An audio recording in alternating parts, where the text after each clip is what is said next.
ओम नमः शिवाय। श्री शिव महापुराण प्रथम खंड पूर्वार्ध प्रथमा विदेश्वर संहिता अथ चतुर्थो अध्याय। श्रवण कीर्तन और मनन इन तीन साधनों की श्रेष्ठता का प्रतिपादन। मुनिगण बोले, हे ब्राह्मण, मनन कैसे होता है, श्रवण का स्वरूप कैसा है और उनका कीर्तन कैसे किया जाता है, यथार्थ रूप में आप वर्णन करें। ब्रह्मा जी बोले, हे मुनियों, भगवान शंकर की पूजा, उनके नामों का जप तथा उनके गुण, रूप, विलास और नामों का युक्ति परायण चित्त के साथ जो निरंतर परिशोधन या चिंतन होता है, उसी को मनन कहा गया है। यह महेश्वर की कृपा दृष्टि से उपलब्ध होता है। वह समस्त श्रेष्ठ साधनों में प्रमुखतम है। शंभु के प्रताप, गुण, रूप, विलास और नाम को प्रकट करने वाले संगीत, वेद वाक्य या भाषा के द्वारा अनुराग पूर्वक उनकी स्तुति ही मध्यम साधन है, जिसको कीर्तन सबसे कहा गया है। हे ज्ञानियों, स्त्री क्रीड़ा में जैसे मन की आसक्ति होती है, वैसे ही किसी कारण से किसी स्थान में शिव विषयक वाणियों में श्रवणेन्द्रियों की दृढ़तर आसक्ति ही जगत में श्रवण के नाम से प्रसिद्ध है।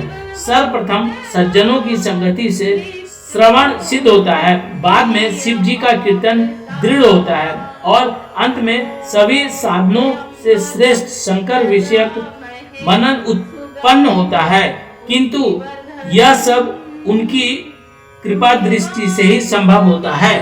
सूत जी बोले, मुनीश्वरों, इस साधन का महात्म्य बताने के प्रसंग में मैं आप लोगों के लिए एक प्राचीन वृतांत का वर्णन करूंगा। इसे ध्यान देकर आप लोग सुने।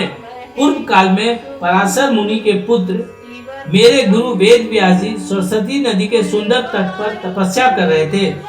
एक दिन सूर्य तुल्य तेजस्वी विमान से यात्रा करते हुए भगवान सनत कुमार अकस्मात वहां आ पहुंचे। उन्होंने मेरे गुरुदेव को वहां देखा। वे ध्यान में मग्न थे। उससे जगने पर उन्होंने ब्रह्मा के पुत्र सनत कुमार जी को अपने सामने उपस्थित देखा।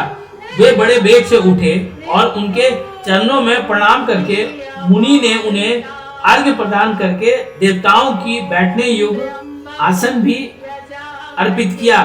तब प्रसन्न हुए भगवान सनत कुमार विनीत भाव से खड़े हुए व्यास जी से गंभीर वाणी में कहने लगे। सनत कुमार बोले, हे मुने, आप सत्य सनातन भगवान शंकर का हृदय से ध्यान कीजिए, तब वे शिव प्रत्यक्ष होकर आपकी सहायता करेंगे। आप यहाँ तप किस लिए कर रहे हैं? इस प्रकार सनत कुमार के कहने पर मुनि व्यास ने अपना आशय कहा। मैंने आपकी कृपा से वेद सम्मत धर्म, अर्थ, काम और मोक्ष की कथा को मानव समाज में अनेक प्रकार से प्रदर्शित किया है। इस प्रकार सर्वथा गुरु स्वरूप होने पर भी मुझ में मुक्ति के साधन ज्ञान का उदय नहीं हुआ है। यह आश्चर्य ही है। मुक्ति का साधन न जानने के कारण इसके लिए मैं तपस्या कर रहा हूँ। हे विप्रेंद्रो, इस प्रकार जब व्यास मुनि ने भगवान सनत कुमार से प्रार्थना की, तब वे समर्थ सनत कुमार जी मुक्ति का निश्चित कारण बताने लगे। भगवान शंकर का श्रवण, कीर्तन और मनन, ये तीनों महत्तर साधन कहे गए हैं। ये तीनों ही वेद सम्मत हैं। पूर्व काल में मैं दूसरे साधनों के संभ्रम में पढ़कर घूमता घामता मंदरांचल पर जा पहुंचा और वहां तपस्या करने लगा। तदंतर महेश्वर शिव की आज्ञा से भगवान नंदिकेश्वर वहां आए। उनकी मुझ पर बड़ी कृपा थी। वे सबके साक्षी तथा शिव गणों के स्वामी भगवान नंदिकेश्वर मुझे स्नेह पूर्वक मुक्ति का उत्तम साधन बताते हुए बोले, भगवान शंकर का श्रवण, कीर्तन और मनन, ये तीनों साधन वेद सम्मत हैं और मुक्ति के साक्षात कारण है। यह बात स्वयं भगवान शिव ने मुझसे कही है। अतः हे ब्राह्मण, आप श्रवणादि तीनों साधनों का बार बार अनुष्ठान करें।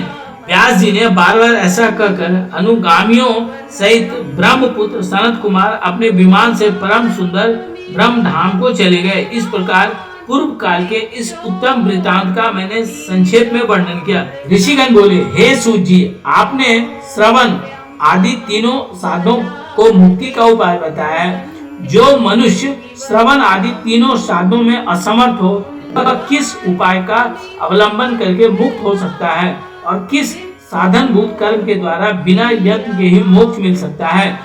इस प्रकार शिव महापुराण के अंतर्गत प्रथम विदेश्वर संहिता के साध्य साधन खंड में चौथा अध्याय पूर्ण हुआ।